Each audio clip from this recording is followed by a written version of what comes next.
That maniac on his rampage last night in the state of Maine. Horrible, absolutely horrible. Lots of questions, but I have a big answer. 18 people he killed, he would have killed less if more people were allowed to carry guns. And more people should be allowed to carry guns because it's in the Constitution. If more people had guns, well, this guy would have been taken out much earlier and we would have a lot fewer mass shootings. Yeah, to keep and bear arms. It's in the Constitution. And these things are happening all over the place, but they wouldn't if more people had guns. Look, we love the cops, we love law enforcement, but last night they couldn't be there right away. Even if they can be there 2 minutes later, 3 minutes later, 1 minute later, 7 minutes later, there's going to be a problem, right? In 1 minute, you can boom, boom, boom, boom, boom, boom. You can shoot and shoot and shoot and kill so many people in just a few seconds if people were there with guns. Let's go through the response times. Police are great, but you remember that situation in Nashville? The cops were awesome. They subdued, killed the shooter, but it took them 11 minutes to get there. I understand that. You can't have cops everywhere all the time. In Louisville, at that bank, 3 minutes. That was great, but 3 minutes is arguably 3 minutes too long. In Las Vegas, the mass shooting in Las Vegas, 2017, 7 minutes. But it was about an hour before they figured out where the guy was. And how about Uvalde? They got to the school right away. You know, cops are great, but not always. And then they hung around for, what, over an hour before doing anything. Well, the situation in Maine, what happened? The predictable conversation is already underway. You have a Congress, a House run by Republicans, who almost certainly will not take up any safety measure in the days ahead. Let's work together to ban assault weapons and high-capacity magazines. We don't have standards across this country to make it harder for people to access guns. Now, most of the conversation on cable news and elsewhere is pretty stupid and unsophisticated when it comes to guns, absolutely. But they look like total geniuses compared to the President of the United States, Joe Biden. We have to fully implement the most significant gun safety law in nearly 30 years, and then pass again the assault weapons ban, which Diane and I passed. No excuse. Who in God's name needs a weapon with 100 rounds in a chamber? 100 rounds in the chamber. That's impossible. 1 round in the chamber at any given time. Joe doesn't know a damn thing. And he's the president. And he's yelling and screaming. And nobody calls him out on this stuff. Hey, the National Rifle Association, the NRA, they're actually very, very good. If more people listen to them instead of demonizing them, oh yeah, there was a lot of that today. All right, thank you, that's enough. All at the same time. But in isolation, this is what it sounds like. The NRA is a gun-worshiping cult that sacrifices American children to the god of gun ownership. They are about as evil as anything that has ever happened in this country. What an evil, sick thing to say. Children sacrifice altars. Who's he hanging out with? The National Rifle Association. Responsible gun ownership. It's in the Constitution, pal. And the NRA is all about safety. Safety. Go to their website. They've got awesome videos how to not shoot children, how to not hurt anybody, how to be a responsible gun owner. And yes, protect life and property. It's an amazing organization. They're totally maligned, totally misunderstood.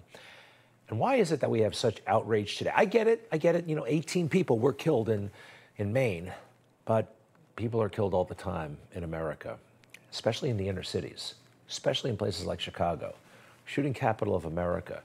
Any given weekend, you've got stacks of bodies there. And somehow that's acceptable. It's not. But the solution is not gun control. We'll talk about some of the solutions a little bit later. Responsibility, faith, maybe. Something else about these mass shooters, though. There was an initial false report that the suspect here, Robert Card, was a convicted sex offender. Turns out that's not the case. However, with a lot of these mass shooters, sexual oddities kind of go with the territory. Adam Lanza, the Sandy Hook shooter, FBI reported a significant interest in pedophilia. There was a situation in Oklahoma, mass shooting. Jesse McFadden also had a interest in child sex. Stephen Paddock, that situation in Las Vegas, and we don't know 1/10 of what happened there. Reports of an interest in pedophilia. So I think that is worth exploring. And also the drugs that are being, I don't know, it seems like almost every child is prescribed drugs. It seems like every child has some form of ADD, right? Is that true? I mean, I don't know if it is. Too many people are taking psychotropic drugs, in my opinion. I'm not a psychiatrist, I'm not a doctor, but a few decades ago, we weren't giving pills to everybody, and also we weren't having mass school shootings like we are these days. What do you think? I think it's worthy of explanation or exploration, but instead it sounds like this. All right, sorry. No more.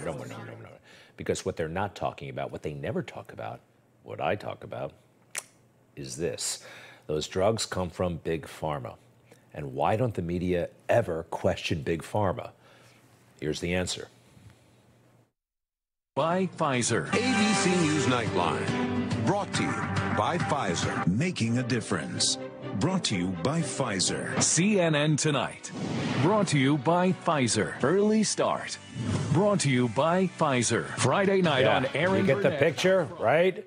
Hey, pharmaceutical companies, they make life-saving drugs as well. That's great. But I think it's worthy of some explanation, some exploration, right? Instead of just the usual suspects, the NRA, it just, anyway, very important. And it's funny how you can't even talk about it. Next. The choice of Mike Johnson for Speaker makes the stakes and the political danger to the nation crystal clear.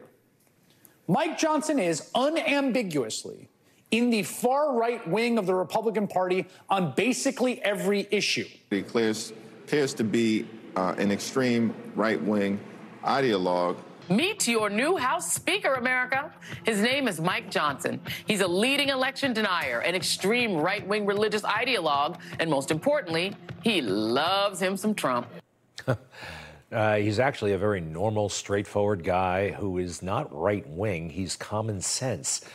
40 years ago, Democrats were further to the right of a guy like Mike Johnson. There were pro-choice Democrats back then. What is Mike Johnson for? Prayer. I thought the left was for prayer, right? Here's Mike praying with some colleagues. Is this so terrible? I always hear about thoughts and prayers after a mass shooting. What about prayers when something terrible didn't happen? What about, it's beautiful and it's important. And I think it's the greatest hope out there for us, faith. What else makes him crazy? Yeah, he's not a supporter of gay marriage. A lot of people, like Barack Obama, more on him in a moment. He wrote this article back in 2004. Let's go through it. We tamper with God's created order at our peril. Next, please. If activist judges can reject thousands of years of history and legitimize homosexual marriage, then transsexual and group marriages must logically follow. Yeah, totally. If you were shocked by the moral lapses at the Super Bowl, then you ain't seen nothing yet. Yeah, the Super Bowl. This article came out in February of 2004. It was right after the, what do they call it, the wardrobe malfunction with Janet Jackson and Justin Timberlake. For a microsecond, we saw some of Janet's, I don't know, something up there.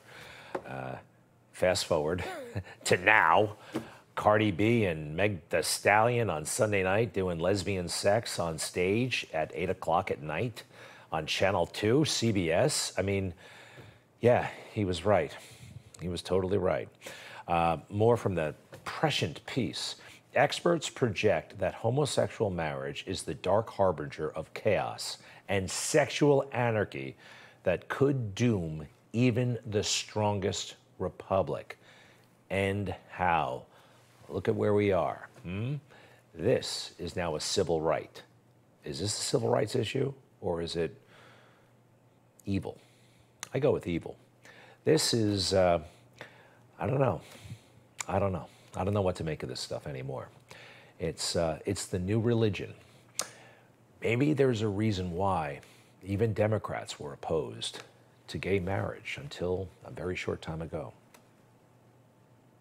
With respect to gay marriage, I do not support gay marriage, but I support a very strong version of civil unions. All right, so Mike Johnson has the same position as Barack Obama in 2008, and you see what they call him, a right-wing, evangelical, nutjob, crazy person. Hey, there's nothing wrong with being evangelical. Oh, by the way, nothing wrong with reading the Bible and following it.